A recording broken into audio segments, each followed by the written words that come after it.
Agora, faremos o 7º carreiro.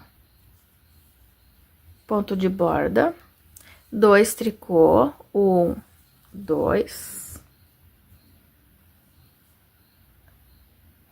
2 pontos juntos, uma laçada 7,5. 1, 2, 3, 4, 5, 6, 7. Uma laçada, um mate simples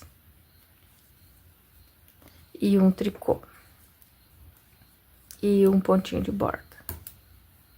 Voltando, faremos um tricô.